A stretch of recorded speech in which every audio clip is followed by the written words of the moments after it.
एक समय था जब हमारी धरती पर डायनासोर का राज था। वे चलते थे जहां हम चल रहे हैं, इसी हवा में सांस ली, इसी धरती पर लड़ाइयां लड़ी। ये दैत्याकार बड़े और विचित्र डायनासोर करोड़ों सालों तक इसी धरती पर राज किए।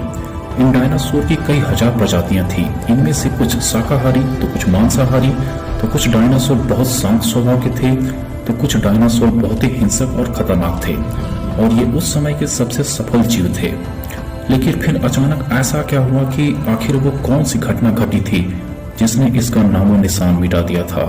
इसे जानने के लिए हमें करोड़ों साल पीछे जाना होगा और ये डायनासोर के उस अंतिम दिन को करीब से देखना होगा। तो आइए चलते हैं आज से 65 मिलियन साल यानी 6 करोड़ 50 लाख साल पीछे। आज से करीब 6.5 करोड़ साल पहले धरती पर मौसम सामान्य था। चारों ओर सूरज की रोशनी बिखरी हुई थी, लंबे लंबे पेड़ों से टकराती हुई समुद्र की ठंडी हवाएं और चारों ओर से डायनासोर के चिल्लाने की आवाजें। जब ये सारे डायनासोर की प्रजातियां बड़े ही आराम से धरती पर अपना जीवन बिता रही थी, तब 10 करोड़ साल पहले ही इनकी किस्मत लिखी जा चुकी थी।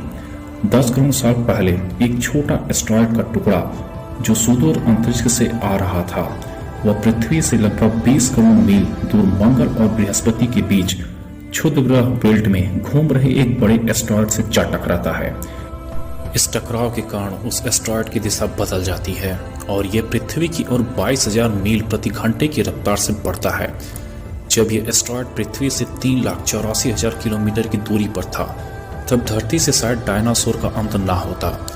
यदि ये एस्टेरॉयड पृथ्वी के उपग्रह चांद से टकराता, लेकिन नियति को कुछ और ही मंजूर था, इसलिए ये बड़ा एस्टेरॉयड चांद के बहुत नजदीक से गुजर गया। 40 किलोमीटर व्यास का ये 2 ट्रिलियन मीट्रिक टन का ये एस्टेरॉयड प्रत्येक सेकंड के साथ साथ धरती की तरफ बढ़ता जा रहा था।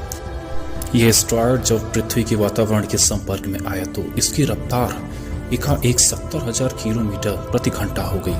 पृथ्वी के वायुमंडल में जाते ही पृथ्वी के घर्षण के कारण एक भयानक आग के गोले के रूप में बदल गया और उसकी चमक इतनी थी कि पृथ्वी पर टकराने से पहले ही हजारों जीव आग के इस दहकते गोले को देखकर पूरी तरीके से अंधे हो चुके थे।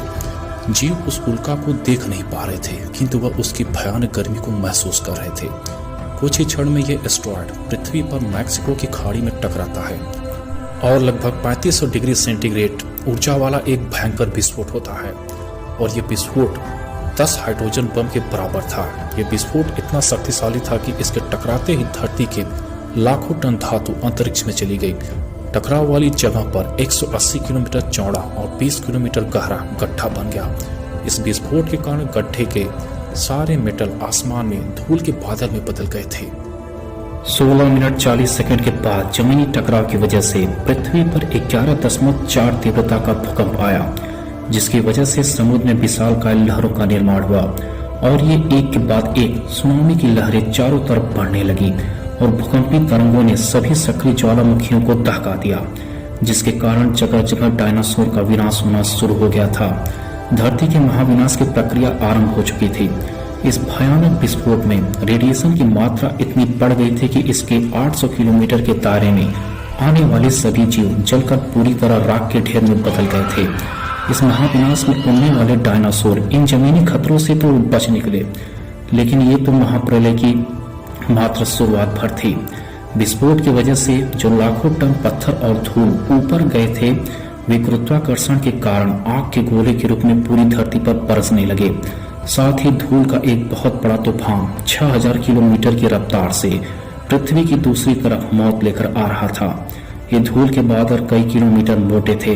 इसकी वजह से धरती पर सूरज की रोशनी नहीं पहुंच पा रही थी और हवाओं का तापमान 100 डिग्री सेंटीग्रेड से भी ज्यादा होने के कारण धरती पर पेड़ पौधे की लगभग सारी आबादियां जलकर खाक हो गई थी।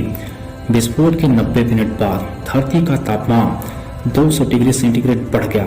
इसकी वजह से जो डायनासोर धरती पर बचे थे वे भी जल करके समाप्त हो गए। लेकिन ये महाप्रलय किसी अन्य जीव के लिए फायदेमंद साबित होने वाला था। धरती पर डायनासोर का अंत एक छोटी प्रजाति के जीवों के लिए बहुत बड़ा अवसर लेकर आया और वह प्रजाति थी मैमल्स। मैमल्स क्या थे, कैसे थे और वह इस महाप्रलय में कैसे बच गए? महाप्रलय से डायनासोर के अंत के बाद इंसान कहां और कैसे धरती पर आए, ये जानेंगे नेक्स्ट वीडियो में, और वीडियो के अंत तक बने रहने के लिए धन्यवाद।